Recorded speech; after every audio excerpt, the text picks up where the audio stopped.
Hi every one, welcome to Vani's channel. இன்றைக்கி நம்ம மாங்காய் பச்சடி எப்படி பண்ணுறதுன்னு பார்க்க போகிறோம். இந்த மாங்காய் பச்சடி சித்திரைக்கனி அன்னைக்கு, அதாவது தமிழ் வருஷ பிறப்பு அன்னைக்கு செய்கிற ஒரு முக்கியமான உணவுப் பொருள். ஏன்னா அதில் 6 சுவைகளும் கலந்துருக்கும். இந்த அறுசுவை உணவை எப்படி பண்ணுறதுன்னு பார்க்கலாம் வாங்க. இந்த மாங்காய் பச்சடி தமிழ் நியூ இயர்க்காக பண்ணது. இப்போ தமிழ் நியூ இயர் அன்றைக்கி ஒரு சின்ன விலாக் பண்ணியிருக்கிறேன். அதோட லிங்க்கையும் டிஸ்கிரிப்ஷன் பாக்ஸில் போட்டிருக்கேன், அதையும் பாருங்கள். மாங்காய் பச்சடி செய்ய ஒரு அடிக்கனமான பாத்திரம் எடுத்துருக்கிறேன். அது சூடான உடனே அதில் 1.5 டீஸ்பூன் ஆயிலை ஊற்றிட்டேன். எண்ணெய் சூடாகட்டும். இப்போ இதோட வெந்தயத்தை போட்டுக்கலாம்.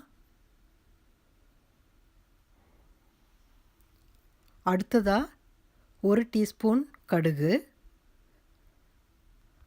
இதோட 1 டீஸ்பூன் உளுத்தம்பருப்பு சேர்த்துருக்கிறேன். இப்போ 3 வரமிளகா சேர்த்துருக்கிறேன். இதை கொஞ்சம் அப்படியே மிக்ஸ் பண்ணி விட்டுறலாம். இதோட பொடியாக நறுக்கின, தோல் சீவி பொடியாக நறுக்கின ஒரு மாங்காய், ஒரு சின்ன அளவு மாங்காய், அதை நல்லா பொடியாக கட் பண்ணி வச்சுருந்தேன். அதையும் ஆட் பண்ணி நல்லா மிக்ஸ் பண்ணிகிட்ருக்கிறேன். இப்போது இதோட உப்பை ஆட் பண்ணிக்கலாம். 1 டீஸ்பூன் உப்பு ஆட் பண்ணியிருக்கிறேன்.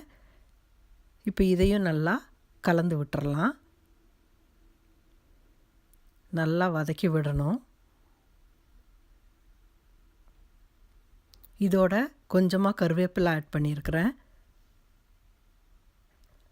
1 டீஸ்பூன் மஞ்சள் தூள். இப்போ இது எல்லாத்தையும் சேர்த்து ஒன்றா நல்லா கலந்து விட்டுறலாம்.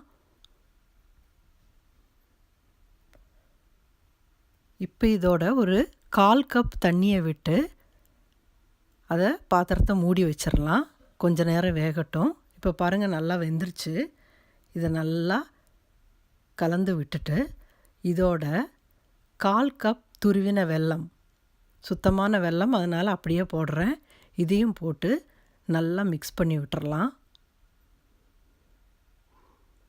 நல்லா எண்ணெயெல்லாம் பிரிஞ்சு வந்துருச்சு. இப்போ பாருங்கள் எவ்வளோ நல்லா இருக்குதுன்னு. இப்போ நம்ம சுவையான மாங்காய் பச்சடி ரெடி ஆயிடுச்சு. இந்த மாங்காய் பச்சடி ரொம்ப ரொம்ப டேஸ்ட்டாக இருக்குதுங்க. ரொம்ப நல்லா இருந்தது. வீட்டில் எல்லோரும் விரும்பி சாப்பிட்டாங்க. நீங்களும் பண்ணி பாருங்கள். எப்படி இருக்குதுன்னு கமெண்ட் பாக்ஸில் கமெண்ட் பண்ணுங்கள். இந்த வீடியோ உங்களுக்கு பிடிச்சிருந்ததுன்னா லைக் பண்ணுங்கள், கமெண்ட் பண்ணுங்கள், சப்ஸ்கிரைப் பண்ணுங்கள். தேங்க்யூ ஃபார் வாட்சிங்.